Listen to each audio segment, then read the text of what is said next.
Wait, did he really just do that? Is Taylor Hayes actually going to go from being a world-class psychiatrist to the wife of a guy who owns a pizza place and used to be a con artist? It sounds crazy when you say it out loud, right? But honestly, on the bold and the beautiful, crazy is just another day at the office. Before we go any further, if stories like this keep you thinking long after the episode ends, hit that subscribe button, leave a like, and share this video with another fan who needs to hear this. I'm Maria, and this is B&B CBS Gossip 24, where we go beyond the surface of your favorite TV dramas and uncover the psychology, hidden emotions, and deeper meanings behind every storyline. Think about the timing here for a second. The ink on Deacon's divorce papers from Sheila is barely dry. Most people would take a breather, maybe go for a hike, or just enjoy being single for a week. But not Deacon Sharp. He's already down on one knee, holding a ring, and looking at Taylor like she's his last hope for survival. Why the rush? Well, the funny thing is, Deacon isn't just looking for a wife. He's looking for a gold star on his forehead. He's spent so long being the bad guy or the outcast that he thinks marrying a woman like Taylor Hayes will finally make the Forresters and the Logans respect him. It's a total ego move. He's basically trying to buy respectability with an engagement ring. And what about Taylor? Why is she even considering this? She's been the backup choice for Ridge Forrester for literally decades. She's watched him run back to Brooke Logan over and over again. She's tired. She's emotionally drained. And here comes Deacon, a man who actually puts her first. Even if he's a mess, he's her mess. But is she making a mistake because she's lonely, or does she really see something in him? Let's dig into the psychology of this whole Tridge versus Brayacon mess for a minute. Taylor has always played the saint. She's the doctor. She's the one who fixes everyone else's brain. But who's fixing hers? By entertaining Deacon's proposal, she's actually rebelling. It's like she's telling Ridge, if you can have Brooke, I can have the guy who used to sleep in an alley. It's a huge middle finger to the whole Forrester establishment. And honestly, I kind of love it for her. But at the same time, it feels like she's jumping out of the frying pan and into a volcano. Because we can't forget the shadow lurking in the background. I'm talking about Sheila Carter. You really think this she-devil is just going to sit back and watch her ex-husband marry her biggest rival?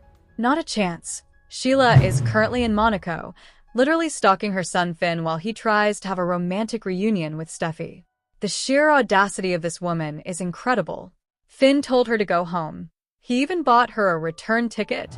But Sheila just looked at that ticket and probably thought it made a great coaster for her drink.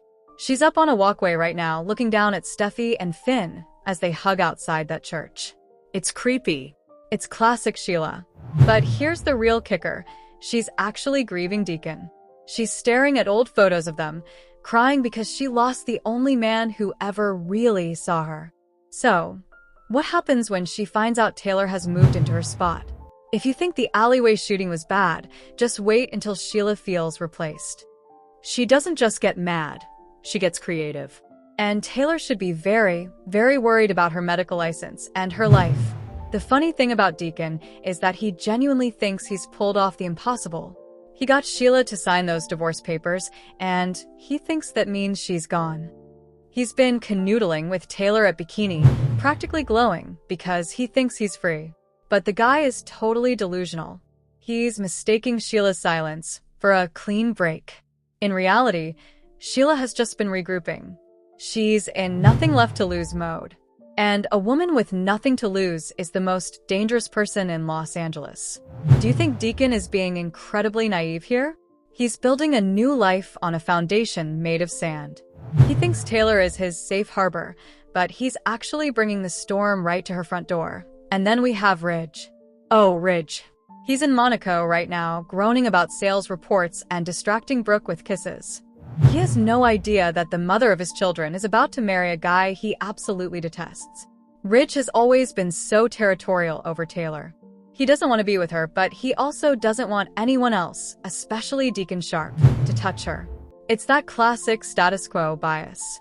He wants Taylor to just sit there on a shelf, waiting for him in case things with Brooke go south again. When he finds out about this proposal, his head is going to explode. He's going to try to save her, isn't he? He'll probably pull that old trick where he tells her she can date anyone except Deacon. But will Taylor actually listen this time? Or is she finally done with his waffling? Let's talk about the kids for a second, because they're going to be a total mess. Steffy is already terrified of Sheila. If her mom marries Deacon, that means Sheila is officially part of the extended family forever. Can you imagine the holiday dinners? Steffy is going to lose it. She already threatened to kick Taylor out of her house once before. If Taylor says yes to this ring, Steffy might actually follow through and cut her mom off. It's sad, right? Taylor is choosing a guy over her own grandkids. But maybe she feels like she's finally earned the right to be selfish? And then there's hope. She actually wants her dad to be happy. She's going to be Team Deacon and Taylor all the way, which is just going to start another war between her and Steffy at Forrester Creations. Like they didn't have enough to fight about already. The whole situation in Monaco is just a giant distraction from the bomb that's about to go off in LA. While Steffy and Finn are recreating their miracle reunion, the monster is literally breathing down their necks. It's such a chilling contrast. In one city, a marriage is being celebrated. In the other, a new one is being proposed. And Sheila Carter is the common thread between both. She's the ghost at the feast.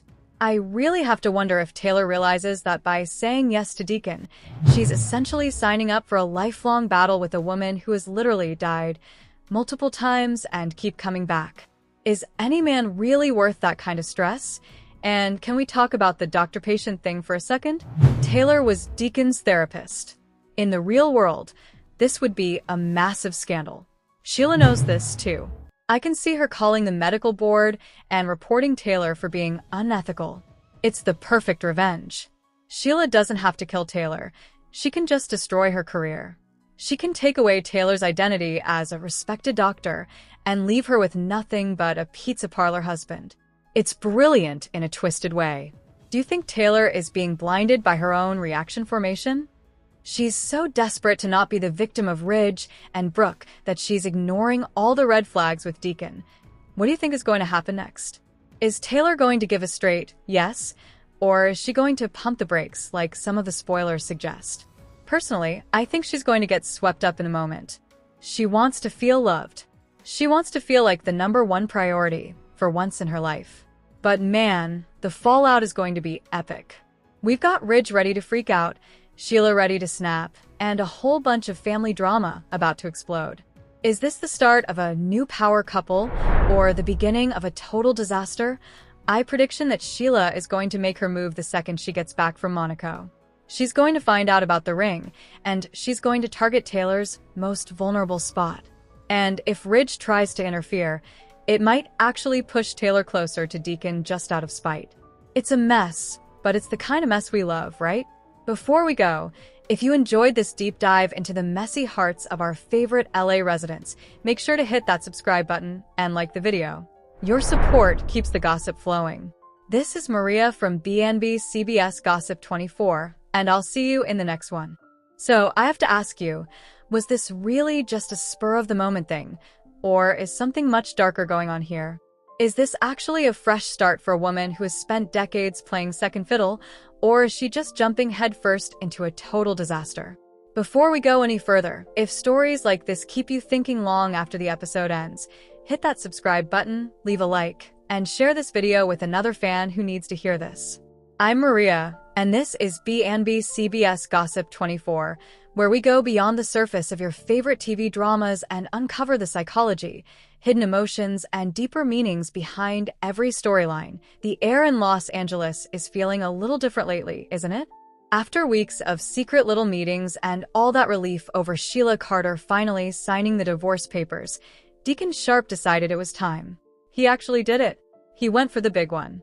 He proposed to Taylor Hayes. But honestly, isn't this just a bit too fast? I mean, think about it. The ink on those divorce papers isn't even dry yet. Usually, when someone gets out of a marriage with a literal she-devil, they take a minute to breathe. Maybe they go on a vacation or just enjoy not being married to a person with 8 toes. But not Deacon. He's already down on one knee. The funny thing is, Deacon isn't just looking for a wife. He's looking for a gold star.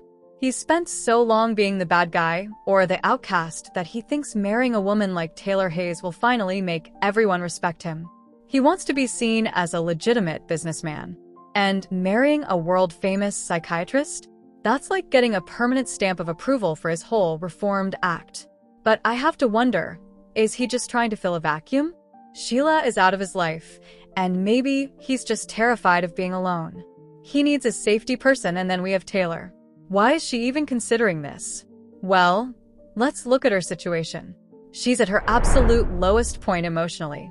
She's watched Ridge waffle back to Brooke yet again. She's exhausted from being the backup choice. So when Deacon treats her like his one and only, she's vulnerable. It's like a perfect storm of a man needing respect and a woman needing to be loved first for once in her life. But is she making a massive mistake because she's lonely? Why did Deacon act this way? Well, the guy thrives on the chase. But domestic life? That's where he usually trips up.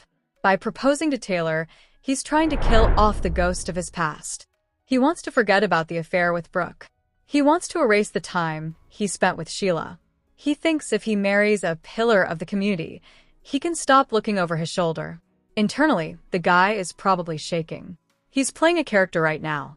If he doesn't lock Taylor down now, he's afraid the Logans and Forresters will see right through him.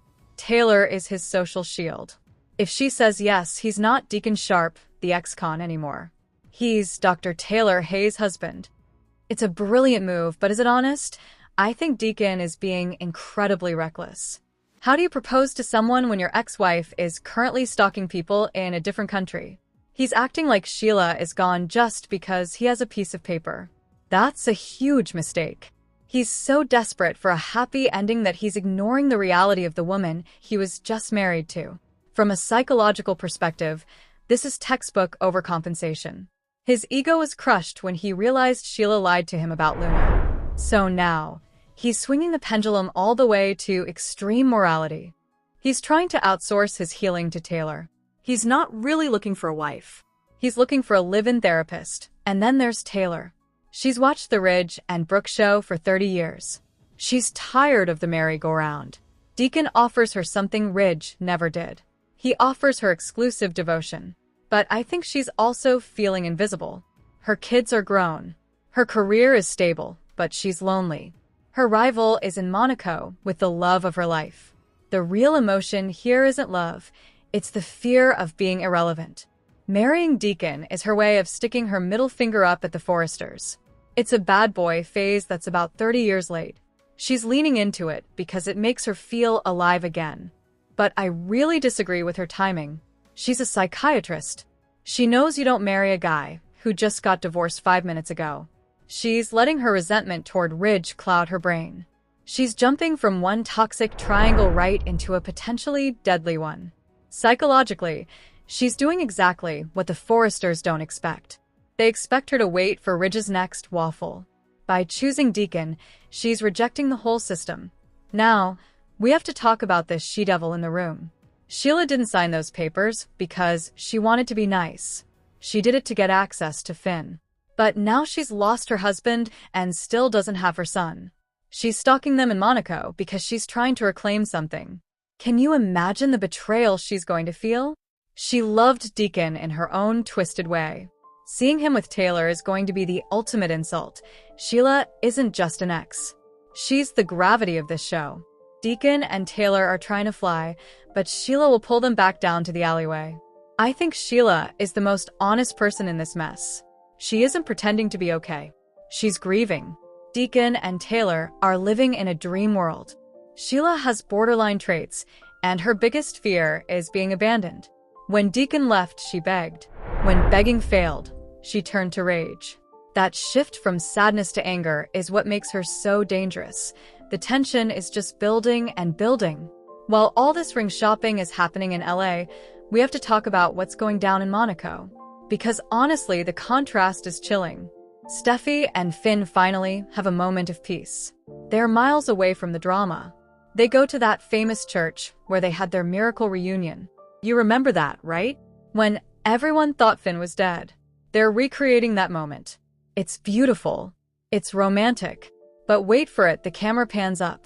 And who is there? Sheila. She's literally on a walkway, looking down at them like a hawk. Finn told her to get on a plane. He even bought the ticket, but Sheila just ignores it. She thinks she has a right to be there. This is what I mean when I say Deacon is being naive. He thinks his life is a romantic comedy now. But in reality, it's a horror movie and the killer is just outside the window. I predict Taylor's answer won't even matter. Sheila is going to find out before the invitations are even printed. She's going to snap. I see a massive legal battle coming. Sheila might fight the divorce just to stop the wedding. Or she might go after Taylor's medical license. She could say the relationship was unethical because Deacon was her patient. This isn't going to end with "I do." It's going to end in a courtroom. And what about Ridge? He's in Monaco, acting like he owns Taylor's heart. He doesn't want her, but he doesn't want anyone else to have her either. Especially not Deacon. His ego can't handle it. He feels a territorial loss. He sees Taylor as a safety net. If that net is gone, he's stuck with Brooke, and Ridge hates being stuck. I think Brooke supporting this is the smartest move she's ever made. If Taylor is with Deacon, Brooke wins. Sheila is gone, and Taylor isn't a threat to her marriage. Brooke is playing chess while Ridge is playing checkers. Ridge has no right to interfere. He chose Brooke. His attempt to save Taylor is just a mask for his need for control. He wants the world to stay the same, with two women waiting for him. Taylor moving on ruins his whole self-image. It's pure hypocrisy. He's groaning over sales reports in Monaco, but he's really just worried about losing his grip on Taylor's life. Let's talk about the business side of things for a second, because the drama isn't just in the bedroom. It's in the boardroom, too. Brooke and Ridge just found out that Katie hired Fanny Grayson. Now, Fanny is a big deal in the perfume world. She came to Forrester first, but Steffy turned her down because they were committed to Daphne. So Katie swoops in and grabs her for Logan. Brooke is acting like it's a personal betrayal. She's actually blaming Katie for stealing people. But the funny thing is, it's just business.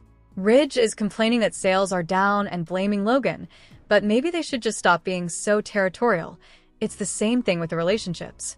Everyone is fighting over territory. Ridge wants Taylor on his shelf. Sheila wants Deacon in her cage. Steffy wants her family in a bubble. But life doesn't work like that. Taylor is trying to burst the bubble. She's trying to have something of her own. But is Deacon a right something? He's a guy who just left a woman who shoots people for fun. That's a pretty heavy baggage fee. And let's look at the kids. Steffy is already terrified of Sheila. If her mom marries Deacon, that means Sheila is officially part of the extended family forever. Can you imagine the holiday dinners? Steffy is going to lose it. She already threatened to kick Taylor out of her house. If Taylor says yes to this ring, Steffy might actually follow through. It's sad, isn't it? Taylor is choosing a guy over her own grandkids. But maybe she feels like she's